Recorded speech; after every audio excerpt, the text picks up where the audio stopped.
अरे हद हो गई, क्या जिंदगी भर अब सास ससुर की सेवा ही करते रहेंगे हम लोग। अब तक माँ जी स्वस्थ थी तो सब कुछ ठीक चल रहा था। अब माँ जी ने बिस्तर पकड़ लिया है, उनकी सेवा भी हमें ही करनी पड़ती। अब बेटे तीन हैं तो माँ बाबूजी का बोझ भी तीनों पर बराबर पड़ना चाहिए। जब हर चीज का बंटवारा कर ही रहे हैं तो माँ बाबूजी के रहने का बंटवारा भी लगे हाथ कर ही लेते हैं। बड़ी बहू मनीषा बोली तो मंजली बहू संगीता ने भी उसका साथ दिया। हाँ भाभी, बिल्कुल सही कह रही हैं आप। माँ बाबूजी का बंटवारा 3-3 महीने के लिए कर ही लेते हैं। पहले के 3 महीने आप उन्हें रख लेना, शुरुआत आपसे करेंगे।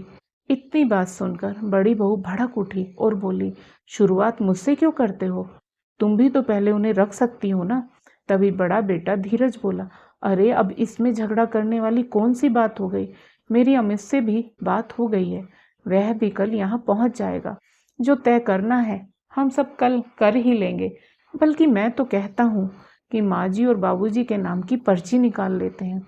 जिनके हिस्से में उनका नाम आएगा वही उन्हें पहले 3 महीने रखेगा।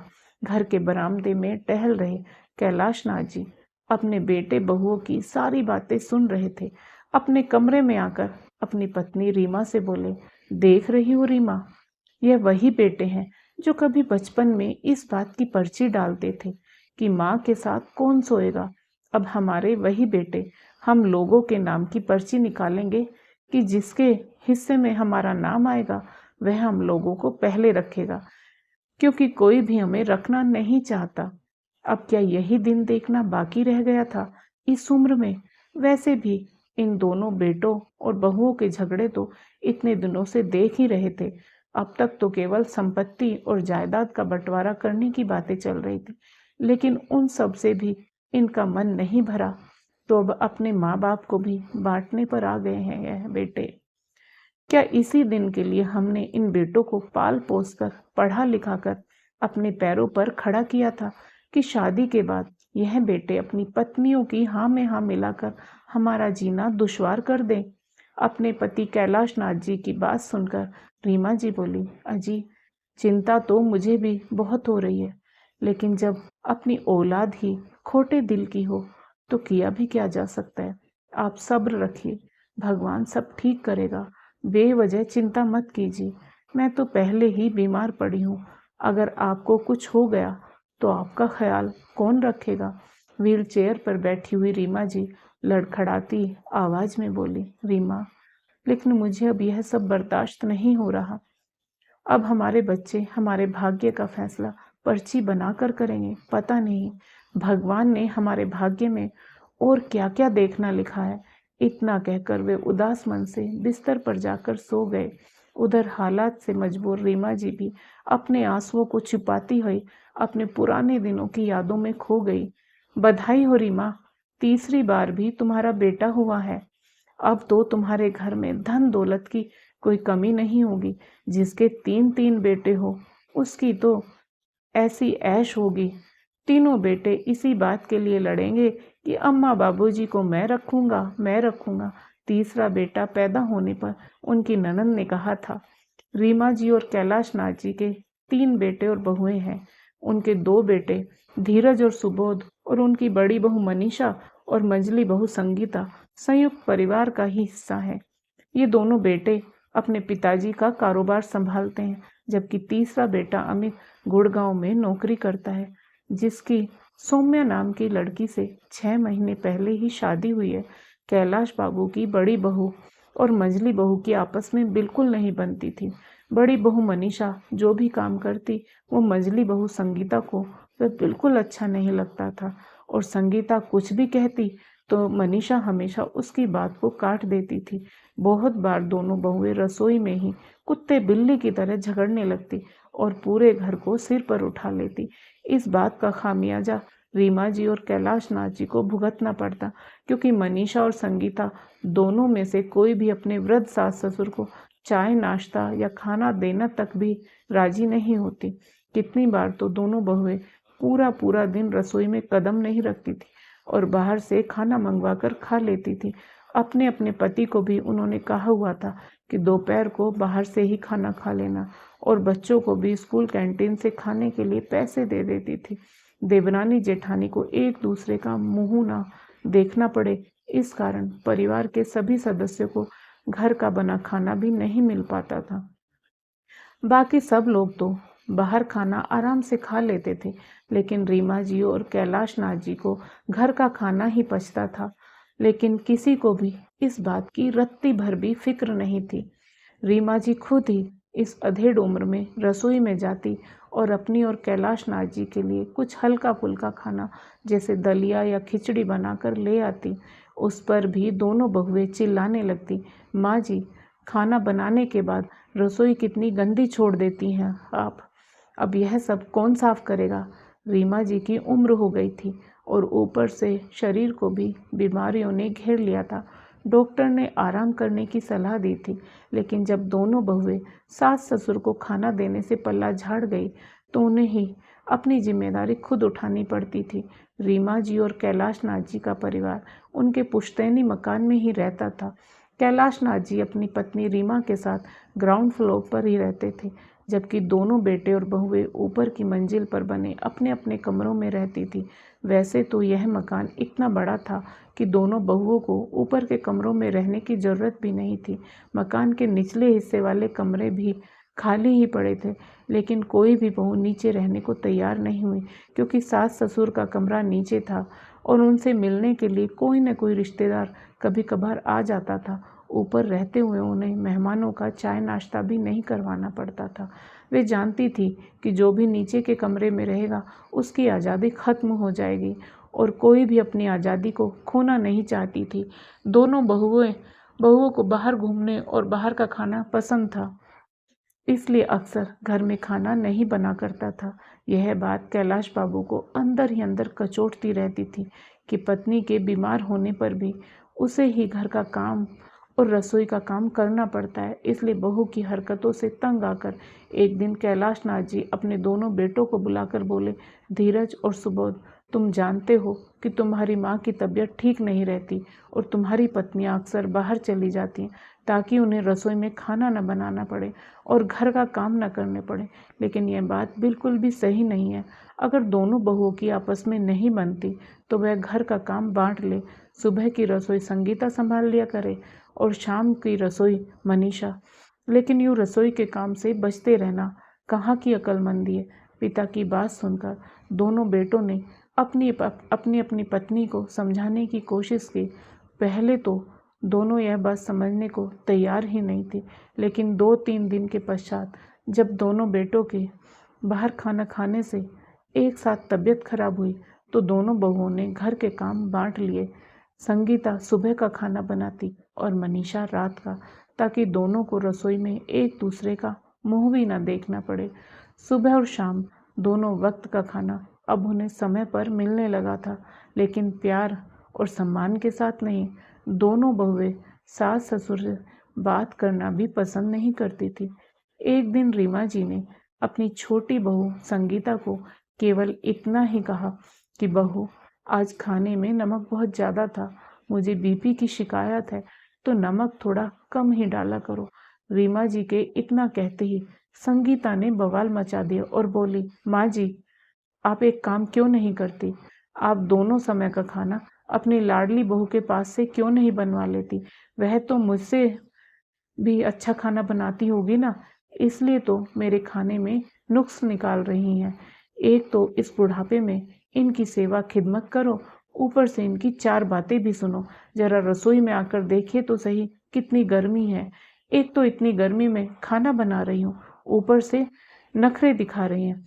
अगर यूं ही मेरे बने खाने पर नाक भोज चढ़ाना है तो मुझसे नहीं होगा यह खाना बनाने का काम, बनवा लीजिए अपनी लाडली बहू से।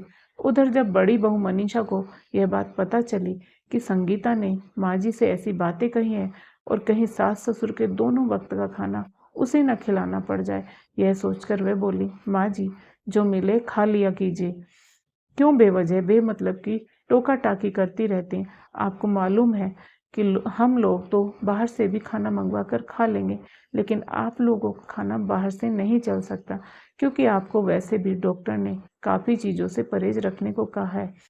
अब रोज़ घर में खाना बन रहा है तो उसमें भी आपके नखरे।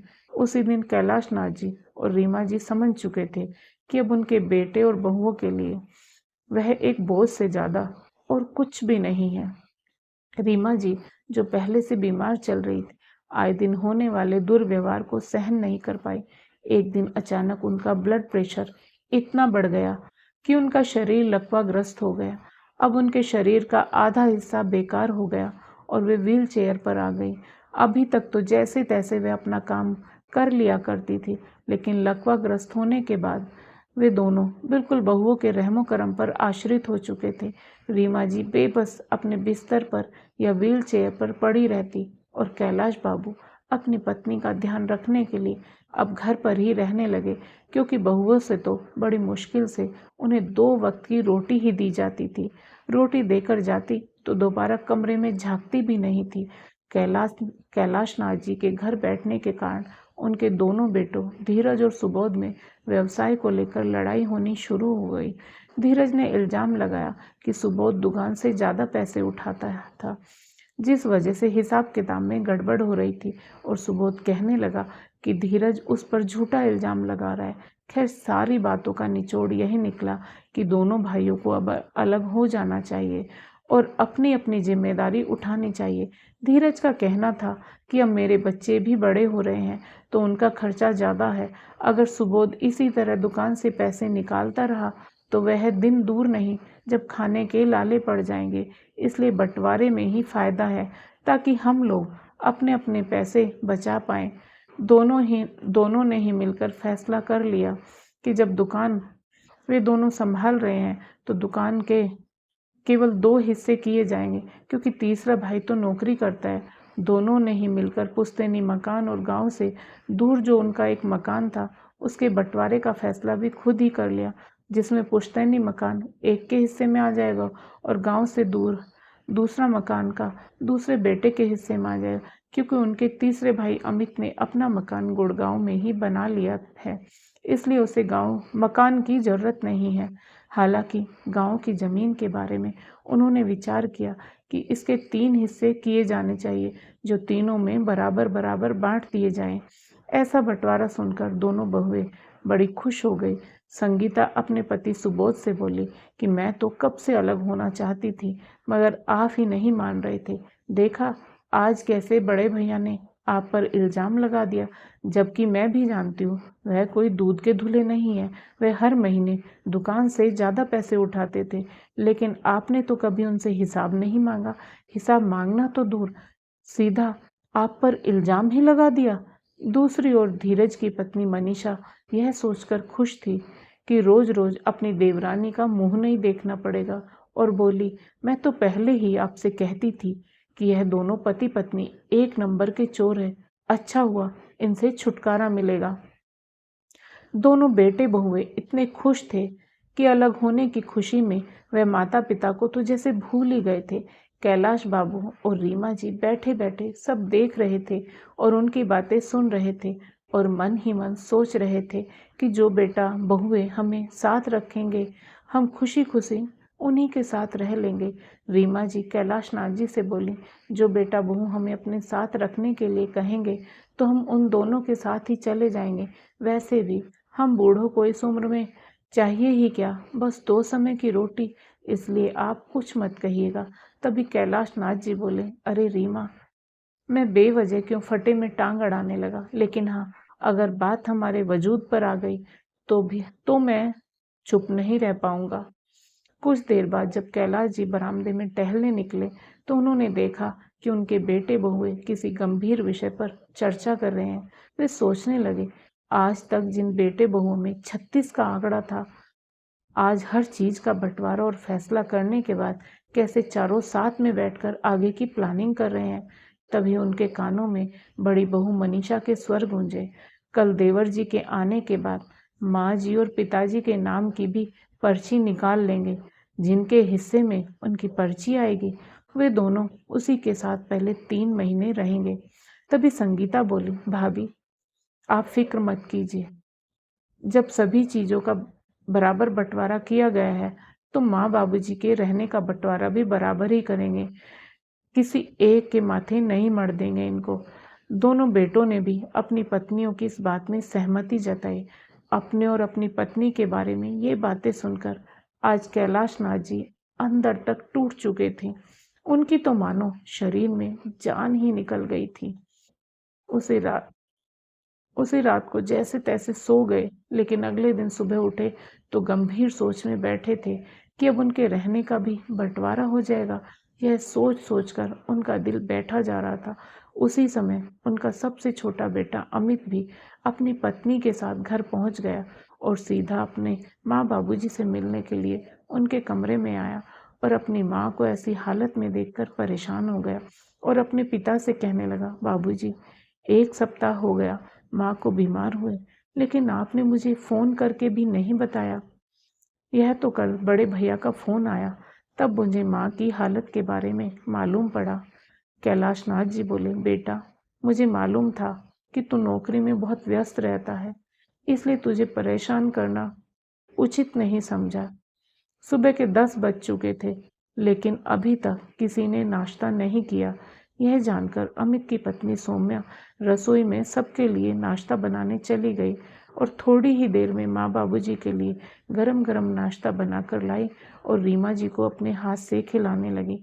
उसी समय धीरज और सुबोध भी अपनी अपनी पत्नियों के साथ कैलाश जी के कमरे में पहुंच गए और एक दिन पहले संपत्ति के बंटवारे के विषय में जो फैसला उन्होंने लिया था उसे बता दिया।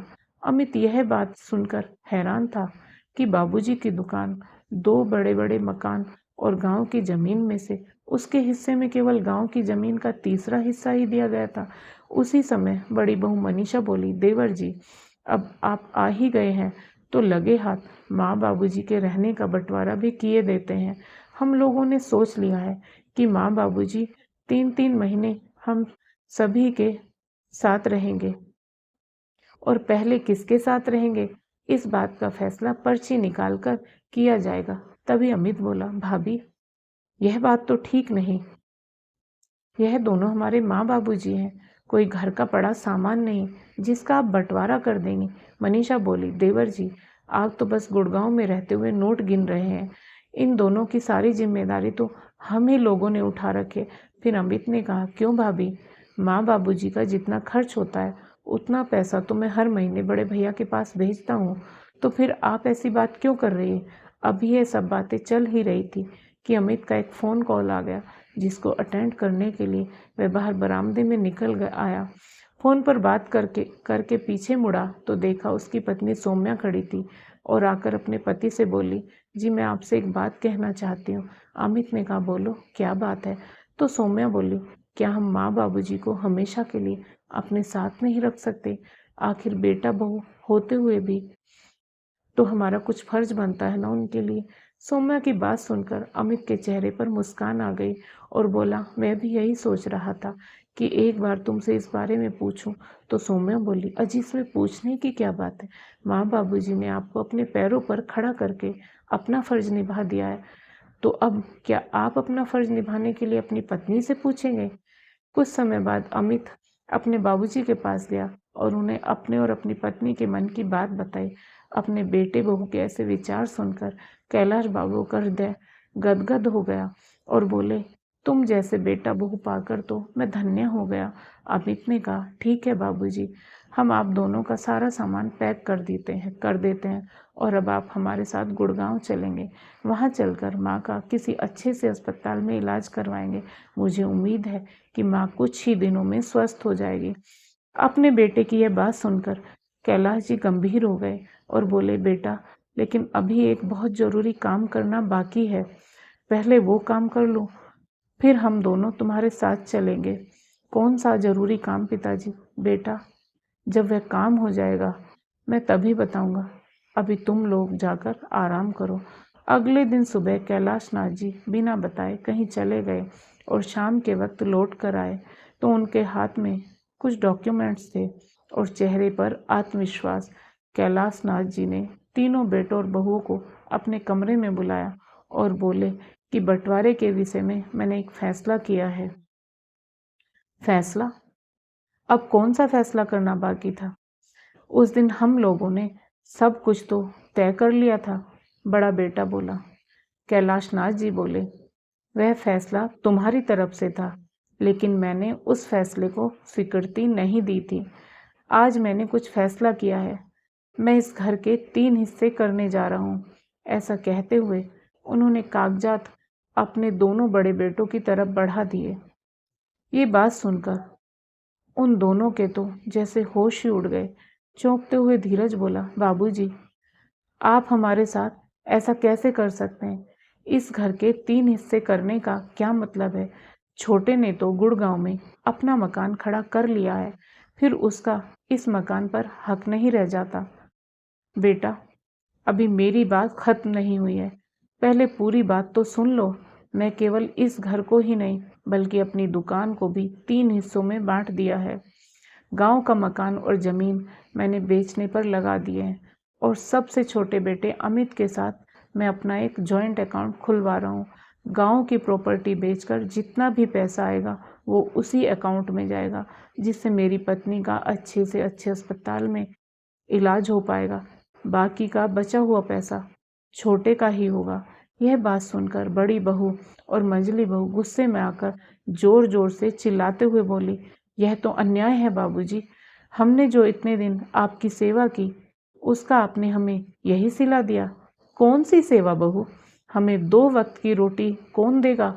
इस बात का फैसला करने के लिए भी तुम लोग पर्चियों का सहारे ले रहे थे। अपनी माँ का अस्पताल में अच्छा इलाज करवाने की बजाय तुम लोगों को बंटवारे की पड़ी थी। तुम्हारी इस सेवा का ही परिणाम है कि आज मेरी पत्नी व्हील चेयर पर पड़ी है। जरा देखो उसकी हालत। ऐसा कहते हुए कैलाश नाथ जी फपक कर रो पड़े। अपने पति को इस तरह रोता देखकर रीमा जी की भी आंखों से आंसू बह निकले। दोनों बहुएं जो अभी तक बहुत खुश थी, कैलाश नाथ जी के फैसला सुनाने के बाद अचानक उनकी खुशी गम में तब्दील हो गई।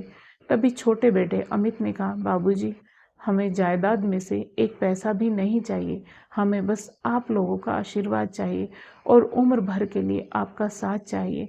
फिर कैलाश नाथ जी बोले, लेकिन बेटा, मैं देना चाहता हूँ और तुम मना नहीं करोगे। अगले दिन सुबह कैलाश नाथ जी और रीमा जी अपने छोटे बेटे बहू के साथ गुड़गांव के लिए निकल गए। वहां अमित ने अपनी माँ रीमा को एक अच्छे से डॉक्टर के पास ले गया। डॉक्टर ने कुछ दवाइयों के साथ स्पेशल डाइट और खास तरह की एक्सरसाइज बताई। सौम्या ने सब कुछ अच्छे से समझ लिया और अपनी सासू माँ की सेवा करने में दिन रात एक कर दिया। कुछ ही दिनों में रीमा जी बिल्कुल ठीक हो गई। आज कलयुग के इस श्रवण कुमार और उसकी संस्कारी पत्नी ने आज अपने माता पिता का बुढ़ापा सुधार दिया। काश प्रत्येक सास ससुर को ऐसी ही बहू मिले, ताकि किसी भी घर परिवार में बड़े बुजुर्गों का कभी भी कोई अपमान ना हो। तो दोस्तों, आपको आज की कहानी कैसी लगी, कृपया कमेंट करके अवश्य बताएं। और यदि आपको कहानी पसंद आई हो तो कहानी को लाइक करें, शेयर करें, और साथ ही एक और कहानी चैनल को सब्सक्राइब करें। फिर मिलेंगे दोस्तों एक और नई कहानी को लेकर। तब तक आप अपने परिवार के साथ हंसते रहिए, मुस्कुराते रहिए, खुश रहिए। राधे राधे प्यारे दोस्तों।